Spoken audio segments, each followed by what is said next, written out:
Après avoir vécu pendant 5 ans avec sa tante Daythe sans pouvoir sortir de la maison, une orpheline nommée Heidi est emmenée dans les Alpes suisses chez son grand-père. Daythe a trouvé un emploi à Francfort et ne peut emmener Heidi avec elle. C'est pourquoi elle ne tient pas compte des avertissements de la voisine sur le caractère asocial, voire dangereux, de son grand-père. Dès qu'il les voit arriver, grand-père Alpol se fâche et les met à la porte, disant qu'il ne veut pas s'occuper de la jeune fille. Daythe fait semblant de partir avec l'enfant et l'emmène derrière la maison et lui dit de rester pendant qu'elle s'enfuit. Alpol s'en aperçoit et crie après Daythe, mais Heidi lui dit qu'elle ne veut pas d'elle non plus.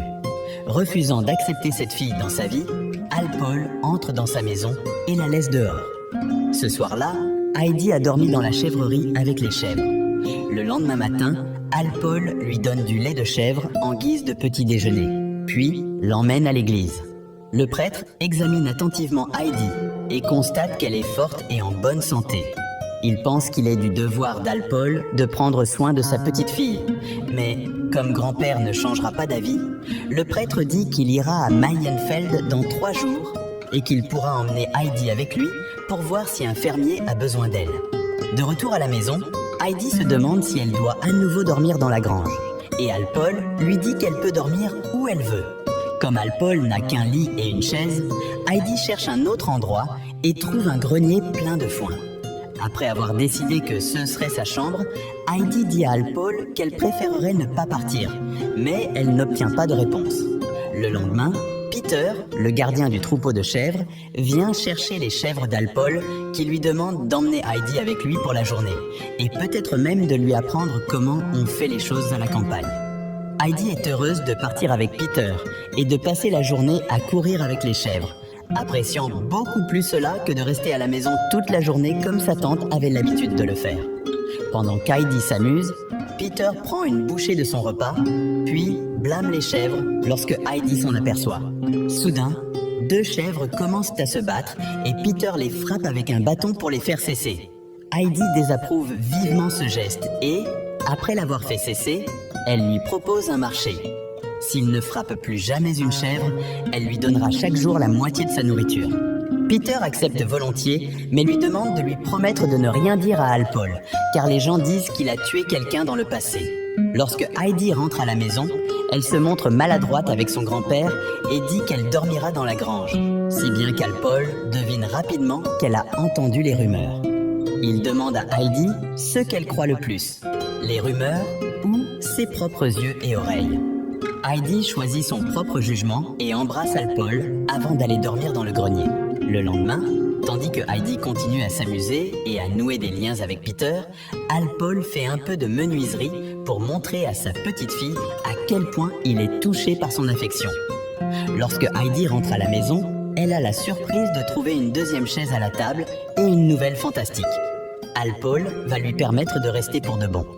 Les semaines passent et Heidi s'amuse tous les jours avec Peter. Elle se coupe même les cheveux pour être plus à l'aise. Un jour, Peter lui dit qu'il ne viendra pas pendant quelques mois parce qu'il va à l'école et qu'ils se reverront au printemps, mais qu'elle devrait passer chez lui pour lui rendre visite de temps en temps. Heidi veut aussi aller à l'école et chaque fois qu'ils vont en ville, les voisins rappellent à Alpol qu'un enfant a besoin d'éducation et d'amis. Alpol refuse cependant, expliquant que Heidi ne pourra pas descendre de la montagne pour aller à l'école lorsque l'hiver arrivera. Les années passent et Heidi mène une vie paisible et heureuse avec son grand-père. Un jour, Daythe revient et dit qu'elle a trouvé un bon endroit pour Heidi qui lui permettrait de se faire des amis et d'aller à l'école. Cependant, Alpol refuse de laisser partir Heidi et se méfie de l'intérêt soudain de Daythe pour sa nièce. Embarrassée, elle répond qu'elle a quitté Heidi parce qu'elle n'avait pas le choix à l'époque.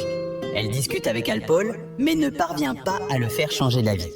Daythe fait donc semblant de partir, alors qu'en réalité, elle s'enfonce dans les montagnes pour retrouver Heidi parmi les chèvres.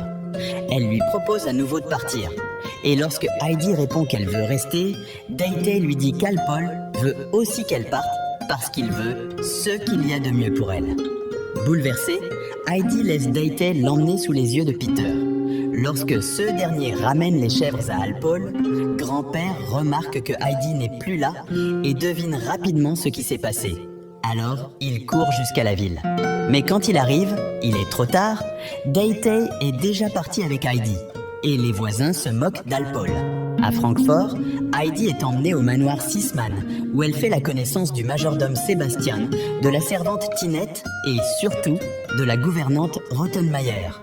Cette dernière n'est pas ravie de voir Heidi parce qu'elle a l'air d'une enfant sauvage sans manières. Mais Day-Tay lui rappelle que c'est ce qu'ils ont demandé. Un enfant intact de cet âge qui sera l'ami de l'enfant de la maison Clara.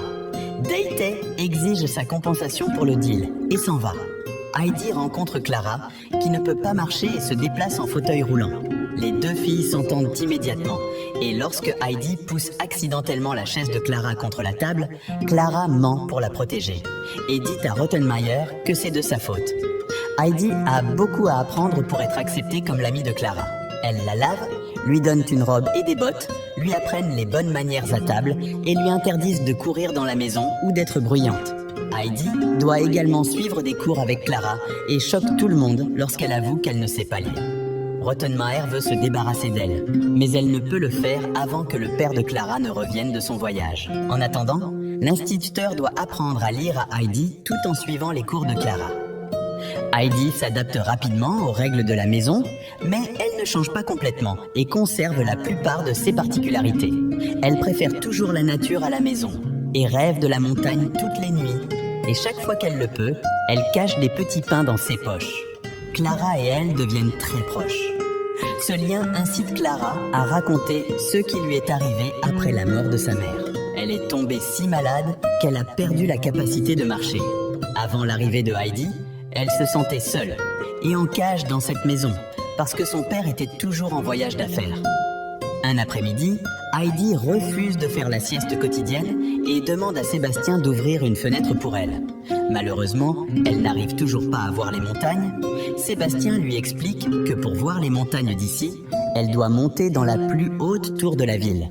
Ensuite, Heidi fait sortir Clara de la maison en cachette et lui fait visiter la ville, car Clara n'est jamais autorisée à sortir. Lorsqu'elle trouve la tour de la ville, Clara attend près de la porte pendant qu'Heidi monte le plus haut possible. Mais elle est déçue de ne pas pouvoir voir les montagnes, même là-haut. Clara est un peu nerveuse de se retrouver seule, mais son humeur s'améliore lorsqu'elle trouve une personne qui vend des chatons et décide de les acheter tous.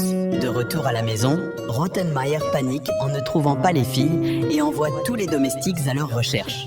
C'est Sébastien qui les trouve et Clara recouvre heureusement les chatons avec une couverture avant qu'ils ne puissent les voir. De retour à la maison, Rottenmeier essaie de les gronder, mais éternue comme une folle à cause de son allergie.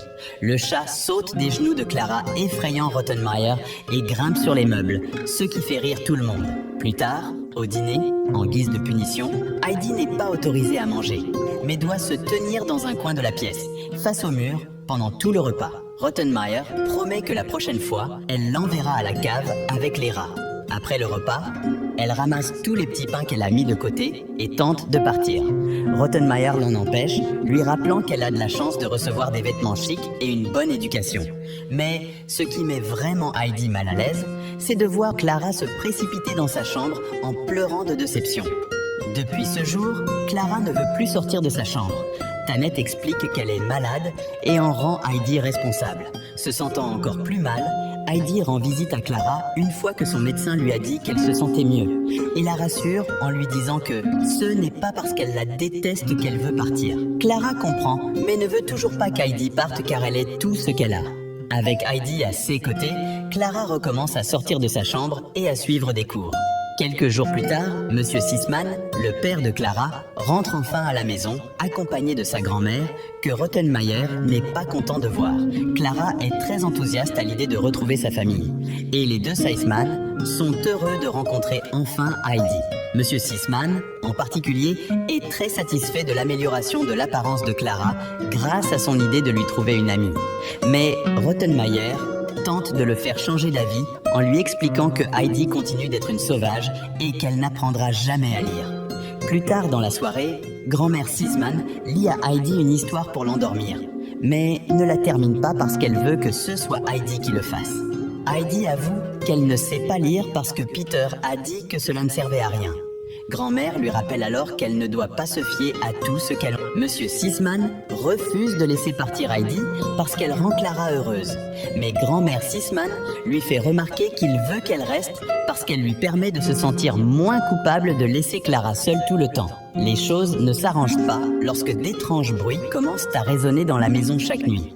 Et Sébastien trouve même parfois la porte d'entrée ouverte. Un soir, Monsieur Sisman joue une partie d'échecs avec le docteur quand soudain, ils entendent les bruits dont les domestiques les avaient prévenus. Les hommes prennent leurs armes, pensant qu'il s'agit de voleurs. Mais il s'avère que c'est simplement Heidi qui est somnambule.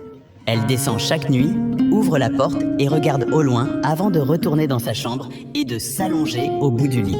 Heidi se réveille et, lorsque le médecin lui demande si elle a mal, Heidi explique qu'elle a mal à la poitrine.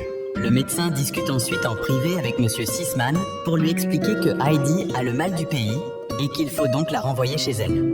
Clara est incroyablement bouleversée par cette nouvelle et fait une crise avant de partir dans sa chambre. Heidi est heureuse d'apprendre qu'elle va retourner chez Alpol, mais elle s'inquiète toujours pour Clara et essaie de lui parler. Mais Clara ne veut pas ouvrir la porte. Dès son retour en ville, la première chose que fait Heidi est d'enlever ses bottes et de retrouver Peter. Puis, elle court jusqu'à la montagne et retrouve enfin son grand-père bien-aimé. Heidi reprend facilement son ancienne routine et passe ses journées à courir dans les montagnes tout en gardant les chèvres avec Peter. Mais il y a tout de même quelques changements. Elle est enfin autorisée à aller à l'école et écrit une lettre pour Clara. Heidi écrit une lettre pour Clara, lui disant qu'elle lui manque beaucoup et qu'elle devrait lui rendre visite. Lorsque la lettre parvient à Clara, elle se sent mal parce qu'elle ne lui a même pas dit au revoir. Grand-mère Sisman réunit donc un groupe de serviteurs et, ensemble, ils emmènent Clara dans la montagne. Dans les montagnes, Clara commence à ne porter que ses sous-vêtements et à manger sans s'encombrer. Elle peut aussi caresser les chèvres, dormir dans le foin et voir une étoile filante. Les deux filles passent tout leur temps ensemble, ce qui rend Peter extrêmement jaloux. Il refuse de se joindre à leurs activités lorsque Heidi l'invite et il va garder les troupeaux tout seul parce que Clara ne peut pas monter dans son fauteuil roulant et que Heidi veut rester avec elle. Un matin, Peter trouve le fauteuil roulant à l'extérieur de la maison. Sa jalousie le pousse à pousser le fauteuil du haut d'une falaise avant de s'enfuir avec les chèvres. Dès que la famille s'aperçoit que le fauteuil a disparu, Alpol devine qui a fait le coup. Il porte Clara sur son dos et, avec Heidi, ils suivent le chemin habituel des chèvres. Clara est assise sur un rocher lorsqu'un papillon se pose sur ses pieds et s'envole aussitôt. Lorsqu'elle tente de le rattraper, elle choque tout le monde en se mettant debout. Elle passe donc les jours suivants à s'entraîner avec l'aide de Heidi et de Peter, qui a changé d'avis sur elle après avoir vu le miracle. Lorsque grand-mère Sisman vient chercher Clara quelque temps plus tard, elle offre à Heidi un cahier et un stylo. Après avoir dit au revoir à Clara en la serrant fort dans ses bras, Heidi retourne à sa routine quotidienne avec Peter. Mais à partir de maintenant, elle emporte son carnet avec elle pour pouvoir écrire un peu chaque jour.